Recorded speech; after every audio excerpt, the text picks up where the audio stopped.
అవినాష్ రెడ్డి గారి బెయిల్ రద్దు చేయాలంటూ ఏదైతే గతంలో సునీత గారు పిటిషన్ వేశారో సుప్రీంకోర్టులో, అది ఇప్పుడు 5వ తారీఖున హీరింగ్కి వస్తుంది. అయితే లిస్ట్ అయింది. అయితే ఉన్నట్టుండి ఇప్పుడు జగన్మోహన్ రెడ్డి గారు ఢిల్లీ ప్రయాణాన్ని పెట్టారు. మనకు సహజంగా వినిపించే మాట ఏంటంటే విభజన హామీలు ఇవన్నీ ఏదో ఒకటి మళ్ళీ ఇప్పుడు ఎలివేషన్లు ఇస్తారా, అది రెండో విషయం. అయితే ఇప్పుడు మళ్ళీ జగన్మోహన్ రెడ్డి గారు ఈ కేసుని అంటే ఇప్పుడు దాకా బాగా లాక్కొచ్చారు. ఆ కోడికత్ సీన్ కూడా మనం చూస్తున్నాం. దీన్ని మరింత లాగి ఈ న్యాయ వ్యవస్థల మీద కానీ, ఈ యొక్క ప్రభుత్వ పాలన మీద కానీ, ఈ యొక్క ప్రజల్లో అనుమానాలు రేకెత్తించే విధంగానే ముందుకు సాగుతారంటారా ఏంటి? మరి కేంద్రం కూడా జగన్మోహన్ రెడ్డి గారి వైపే నిలబడే అవకాశం ఉందంటారా? వివేకానంద రెడ్డి గారి హత్య కేసులో అక్యూజ్డ్ నెంబర్ 8గా ఉన్న అవినాష్ రెడ్డి గారి ప్రస్తావన వచ్చిన ప్రతి సందర్భంలో కూడా సిబిఐ, గౌరవ హైకోర్టులో, గౌరవ సుప్రీంకోర్టులో కూడా ఇతనే మా విచారణకు ప్రతిబంధకాలు కల్పిస్తూ ఉన్నాడు, మా విచారణ అధికారులను బెదిరిస్తూ ఉన్నాడు, హత్య సంఘటనలో సాక్ష్యాధారాలు చెరిపేశాడు, హత్యకి ముందు హత్య తర్వాత కూడా నిందితులతోటి ఇతను సమావేశం అయ్యాడు, మా దగ్గర గూగుల్ టేక్ సాక్ష్యాధారాలు ఉన్నాయి, అంటే సాంకేతిక సాక్ష్యాధారాలు మా దగ్గర ఉన్నాయి, ఇతను అర్ధరాత్రులు పలానా వాళ్ళతోటి ఫోనుల్లో మాట్లాడాడు, ఇతని పాత్ర అనుమానాస్పదంగా ఉంది, ఇతను విచారించాలి, ఇతను మేము అరెస్టు చేస్తాం అని చెప్పని కోర్టులో స్పష్టం చేశారు. సరిగ్గా మొన్న 28వ తారీఖుకి సంవత్సరం నాడు ఇతను విచారణకు వెళ్ళడం జరిగింది. జనవరి 28, 2023 సంవత్సరం మొట్టమొదటిసారిగా సిబిఐని విచారణకు వెళ్ళడం జరిగింది. ఇక్కడ గమనించుకోవాల్సింది ఏంటి అంటే 2019లో వివేకానంద రెడ్డి గారి హత్య జరిగింది, అసెంబ్లీ ఎలక్షన్స్కి కొద్ది ముందు. ఆ హత్య సంఘటనని రాజకీయంగా తమకు అనుకూలంగా మలుచుకొని తాము బాధితులము, పాలకుడుగా ఉన్న చంద్రబాబు నాయుడు గారు ఆయన అనుయాయులు ఈ హత్యకు పాల్పడ్డారు అని చెప్పనే భావన వచ్చే విధంగా జగన్మోహన్ రెడ్డి గారి మీడియా సంస్థల్లో ఇది నారాసుర రక్త చరిత్ర అని చెప్పని చంద్రబాబు నాయుడు గారికి ఆపాదిస్తా ప్రచారం చేశారు, ప్రచురించారు. ముందుగా దాన్ని సహజమరణంగా చిత్రీకరించే ప్రయత్నం చేశారు. అది హత్యగా నిర్ధారణ అయిన తర్వాత చంద్రబాబు నాయుడు గారికి ఆపాదించి ఎన్నికల్లో ఒక ప్రచారాస్త్రంగా మలుచుకున్నారు, సానుభూతి రప్పించుకున్నారు, ఓట్లు దండుకున్నారు. అంతవరకు జగన్మోహన్ రెడ్డి గారి స్ట్రాటజీ వర్కౌట్ అయింది. అంటే ప్రజల అనుమానాలు చంద్రబాబు నాయుడు గారి వైపు మళ్ళే విధంగా ప్రచారం చేయగలిగారు. తర్వాత తాను అధికారంలోకి వచ్చారు. అధికారంలోకి వచ్చిన తర్వాత అప్పటికే ప్రజల్లో చాలా విస్తృతంగా చర్చనీయాంశంగా మారింది. అది హత్య అయితే జగన్మోహన్ రెడ్డి గారి మీడియా సంస్థల్లో దాన్ని సహజ మరణం అనేది ఎందుకు ప్రచారం చేశారు? వాళ్ళ పార్టీ పార్లమెంటరీ పార్టీ నాయకుడే దాన్ని హార్ట్ అటాక్గా ఎందుకు చిత్రీకరించే ప్రయత్నం చేశారు? అక్కడ సాక్ష్యాధారాలు చెరిపేయటానికి జగన్మోహన్ రెడ్డి గారి కుటుంబ సభ్యులు, ఆ పార్టీలో కీలకంగా ఉన్న నాయకులు, ప్రజాప్రతినిధులు ఎందుకు ప్రయత్నం చేశారు? సాక్షుల్ని బెదిరించే ప్రయత్నం ఎందుకు చేశారు? విచారణాధికారికి అడ్డంకులు సృష్టించే ప్రయత్నం ఎందుకు చేశారు? ఇది రకరకాలుగా మీడియాలో చర్చనీయాంశంగా మారుతుంది. ఇదే సందర్భంలో సిబిఐ విచారణకు డిమాండ్ చేసిన జగన్మోహన్ రెడ్డి గారు తాను అధికారంలోకి వచ్చిన తర్వాత సిబిఐ విచారణ అవసరం లేదు అని చెప్పని తాను కోర్టులో వేసిన పిటిషన్ విత్డ్రా చేసుకోవడం జరిగింది.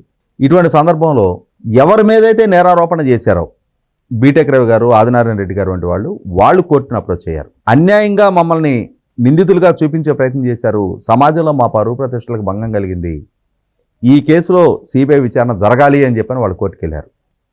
ఇటువంటి నేపథ్యంలోనే వివేకానంద రెడ్డి గారి కుమార్తె డాక్టర్ సునీత గారు బాధితురాలుగా ఆమె కూడా కోర్టును అప్రోచ్ అయ్యారు. జగన్మోహన్ రెడ్డి గారి ప్రభుత్వ హయాంలో జరుగుతున్న విచారణ పట్ల మాకు నమ్మకం లేదు, పారదర్శకమైన విచారణ జరగటం లేదు, విచారణకి నియామకం చేసిన సిట్టు స్థాయిని తగ్గించారు, ఈ విచారణ పట్ల మాకు అనుమానాలు ఉన్నాయి, విచారణని సిబిఐకి అప్పగించండి అని చెప్పని కోర్టును అప్రోచ్ అయిన నేపథ్యంలో గౌరవ హైకోర్టు ఆదేశాలతో కేసు సిబిఐకి ఇవ్వడం జరిగింది. ఈ ప్రాసెస్ పూర్తయినాక దాదాపుగా 2 సంవత్సరాల పైగా కాలం తీసుకున్నాక కానీ అవినాష్ రెడ్డిని విచారణకు పిలవాల.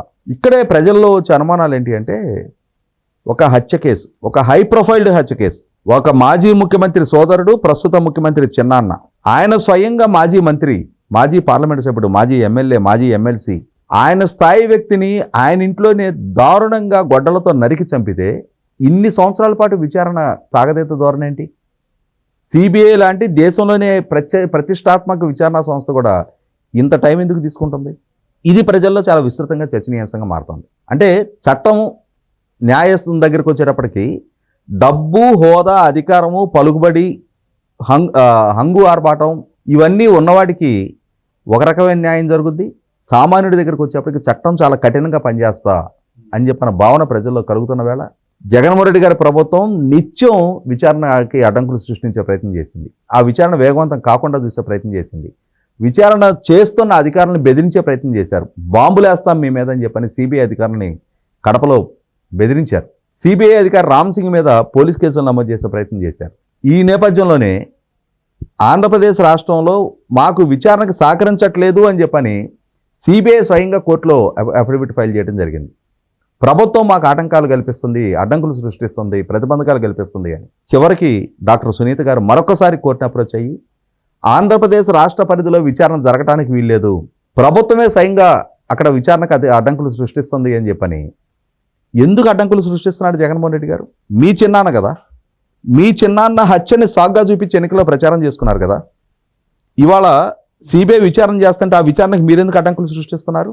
అంటే సిబిఐ ఎవరినైతే దోషులుగా పరిగణిస్తుందో వాళ్ళని కాపాడే ప్రయత్నం మీ వైపు నుంచి ఎందుకు చేస్తున్నారు? అసలు ఈ కుట్రలో సూత్రధారులు ఎవరు, పాత్రధారులు ఎవరు? అసలు మీ పాత్ర ఏంటి? ఇవి ఇవాళ ప్రజల ముందు $1 మిలియన్ ప్రశ్నలుగా మిగిలిపోయి ఉన్నాయి. ఇటువంటి నేపథ్యంలోనే గౌరవ సుప్రీంకోర్టు ఆదేశాలతో విచారణ తెలంగాణకి మారింది. సిబిఐ అవినాష్ రెడ్డి పాత్రను నిర్ధారిస్తూ కోర్టుకి అఫిడవిట్లు ఇచ్చింది. అక్కడి నుంచి అసలు సిసలు డ్రామా మొదలుపెట్టారు. ఎప్పుడు విచారణ వేగవంతం అవుతున్నా సరే జగన్మోహన్ రెడ్డి గారు ఢిల్లీ పర్యటన చేస్తారు.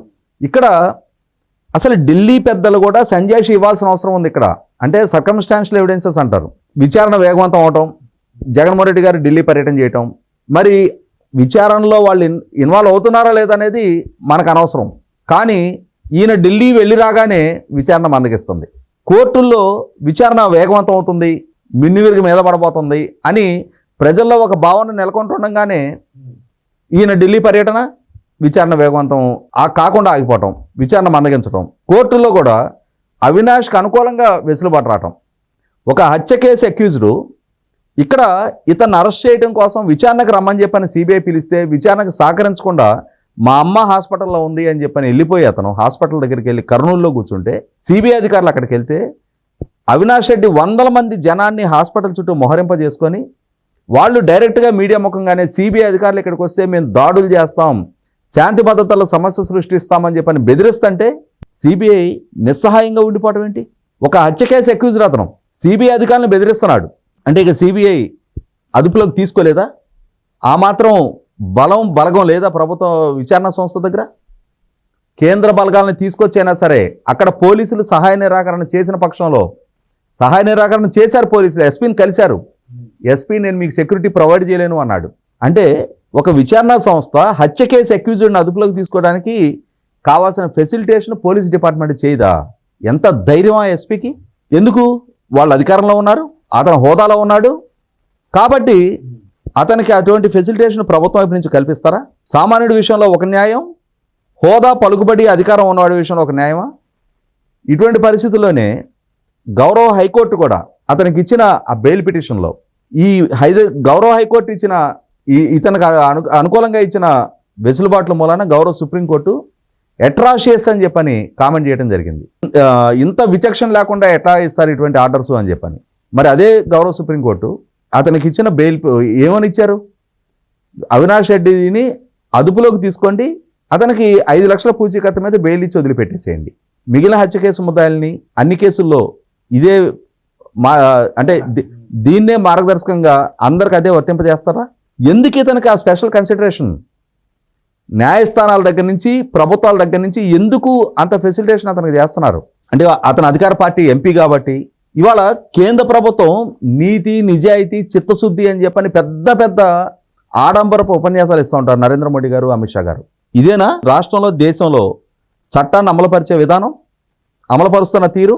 సిబిఐ మీ ఆధ్వర్యంలో పనిచేస్తున్న విచారణ సంస్థని ఆ రకంగా బెదిరించి బ్లాక్మెయిల్ చేసి దాడులు చేస్తామని చెప్పని ధమ్కీలు ఇస్తూ ఉంటే మీరు కట్టడి చేసే ప్రయత్నం చేయరా?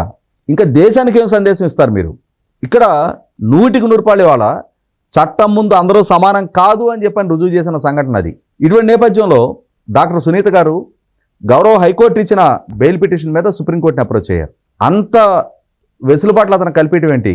వాళ్ళ అమ్మగారి ఆరోగ్యాన్ని సాగ్గా చూపించి విచారణకు సహకరించలేదు అతను. ఆ హాస్పిటల్లో వాళ్ళ అమ్మగారికి ట్రీట్మెంటే జరగలేదని చెప్పని మెడికల్ రికార్డ్స్ ఆమె కోర్టుకు సాక్ష్యంగా చెప్పారు. అయినా సరే అవినాష్ రెడ్డికి ఆ వెసులుబాటు దక్కింది. ఇటువంటి నేపథ్యంలోనే ఆ బెయిల్ పిటిషన్ క్యాన్సిల్ చేయమని చెప్పని సుప్రీంకోర్టుని అప్రోచ్ అయ్యారు. సుప్రీంకోర్టులో కూడా 2023లో ఆ కేసు ఫైల్ చేసింది. అది రేపు ఫిబ్రవరి 5వ తారీఖు విచారణకు వస్తుంది. ఆ వస్తున్న నేపథ్యంలో మళ్ళీ జగన్మోహన్ రెడ్డి గారు అమిత్ షా గారిని కలవడానికి ఢిల్లీ పర్యటన చేస్తున్నారు అంటున్నారు. ఇక్కడే ప్రజల అనుమానాలు బలపడుతున్నాయి. ఇక్కడ గమనించుకోవాల్సింది ఏంటి అంటే, మనకి గ్రామాల్లో ఒక నానుడు ఉంది. దొంగతనం చేసేవాడి కన్నా ఆ గ్రామాల్లో కొంతమంది ఉంటారు. వాళ్ళు ఆ ఊళ్ళో దొంగతనానికి వచ్చే వాళ్ళకి అన్నం పెట్టి, పలానా వాడు దాని వెంబడి డబ్బులు వచ్చినాయి, పలానా వాళ్ళు వాళ్ళ ఇంట్లో ఆడపిల్ల కోసం అని చెప్పని బంగారం చేయించుకొని పెట్టుకున్నారని చెప్పని ఈ అనుమానాలు మొత్తం వాళ్ళకి చెప్పి వాళ్ళ దగ్గర వాటా తీసుకుంటాడా, లేకపోతే ఊళ్ళో నలుగురు పచ్చకుంటే ఓర్చుకోలేని తరంతా ఇది చేస్తాడో కానీ వీళ్ళని దొంగలకు బోవ పెట్టే రకం అంటారు. మనకి మొరటగా వాడుక భాషలో అన్నం తిన్నావా బోవ తిన్నావా అంటారు కదా. రే దొంగతనం చేసేవాడి కంటే దొంగలకు బోవ పెట్టేవాడు ప్రమాదం రా అంటారు. ఇవాళ కేంద్ర ప్రభుత్వంలో పాలకులుగా ఉన్నాళ్ళు ఈ తప్పులు చేసిన వాళ్ళకన్నా తప్పులను కాపాడుతున్నారు అన్న భావన ప్రజల్లో చాలా విస్తృతంగా చర్చనీయాంశంగా మారుతుంది. దొంగలకు బోవ పెట్టినట్టుగా వాళ్ళు తయారవుతున్నారు. అక్కడ వాళ్ళు తయారవుతున్నారా, అటువంటి అభిప్రాయం కలిగే విధంగా వాళ్ళ ప్రవర్తన ఉంటుందా? ఈ పరిస్థితులు పరిణామాలు విశ్లేషించి చూసుకుంటే అదే అభిప్రాయం బలపడుతుంది. మొట్టమొదటగా వాళ్ళు దానికి వివరణ ఇచ్చి తీరాలి. ఎన్నికలు సమీపిస్తూ ఉన్నాయి. ఇప్పటికైనా సరే మేము నీతికి నిజాయితీకి చట్టానికి కట్టుబడే పని చేస్తాం, మేము దోషులను కాపాడము అని చెప్పని నిరూపించదలుచుకుంటే జగన్మోహన్ రెడ్డి గారికి అపాయింట్మెంట్ ఇవ్వకండి. ఇప్పుడు అయితే ఇప్పుడు బెయిల్ రద్దు చేయమని చెప్పని సుప్రీంకోర్టులో వచ్చిన విచారణలో మళ్ళీ ఒకసారి కనుక అవినాష్ రెడ్డికి అనుకూలమైన తీర్పు వచ్చింది అని అంటే జగన్మోహన్ రెడ్డి గారు ఢిల్లీ పర్యటనతో ప్రభావితమైన తీర్పుగానే ప్రజలు భావిస్తారు. అదే ఇప్పుడు బెయిల్ కనుక ఇన్ కేస్ రద్దు అయితే పోటీకి అనర్హుడు అయ్యే అవకాశం ఉంటుంది. అరెస్ట్ అవుతాడు. పోటీకి అనర్హుడికి సంబంధం లేదు. పోటీకి అనర్హుడు అవడానికి శిక్ష ఖరారు అయితే 2 సంవత్సరాల కంటే ఎక్కువగా శిక్ష పడితే అప్పుడు పోటీకి అనర్హుడు. ఇప్పుడు ఈయనకున్న కేసులో ఖచ్చితంగా అంటే అది విచారణ పూర్తి అవ్వాలిగా. కాబట్టి ఎన్నికలలో పోటీ చేయకపోవడానికి దీనికి సంబంధం లేదు. కానీ ఇవాళ ఎందుకు రొమ్మిరుసుకొని వీళ్ళు బయట తిరగలుగుతున్నారు, ఎందుకు డ్రైవర్ సుబ్రహ్మణ్యాన్ని చంపిన అనంతబాబు పూలు చల్లించుకుంటా పాలాభిషేకాలు చేయించుకుంటా బయట తిరగలుగుతున్నాడు, జగన్మోహన్ రెడ్డి గారి మీద కోడికత్తి సంఘటనలో జల్పల్లి శ్రీనివాసు ఎలియాస్ కోడికత్తి శ్రీను 5 సంవత్సరాలుగా అండర్ ట్రయల్గానే జైల్లో ఉంటున్నాడు. ఇతని కోసం ఇంతగా పాకులాడుతున్న జగన్మోహన్ రెడ్డి గారు అతని కోసం కోర్టుకొచ్చి బాధితుడిగా తన వాంగ్మూలాన్ని నమోదు చేయడానికి 5 సంవత్సరాలుగా ఎందుకు తీరిక చేసుకోవటంలా? అంటే అతను దళితుడు కాబట్టి, అతను బాధితుడిగా 5 సంవత్సరాల పాటు జైల్లో ఉన్నా మీకు లెక్కలేదు. ఇతను మీకు సమీప బంధువు కాబట్టి, మీ చిన్నాన్న హత్య కేసులో అక్యూజ్డ్ అయినా సరే మీ పార్టీ ఎంపీ కాబట్టి మీరు కాపాడతారు. ఇది మీరు పాటిస్తున్న సామాజిక న్యాయం. మీరు అంబేద్కర్ గారి విగ్రహం ఏర్పాటు చేసి సామాజిక న్యాయ మహాశిల్పం పేరిట మిమ్మల్ని మీరు కొండ మీద అమ్మవారు కొండ కింద అంబేద్కర్ అని చెప్పని మీరు ఘనంగా ప్రచారం చేసుకున్న మాత్రాన మీ వ్యవహార శైలి ఈ విధంగా ఉన్నప్పుడు మీ అసలు శిశుల నిజస్వరూపం ఏంటనేది ప్రజలకు మీరే తేడతలం చేసుకుంటున్నారు.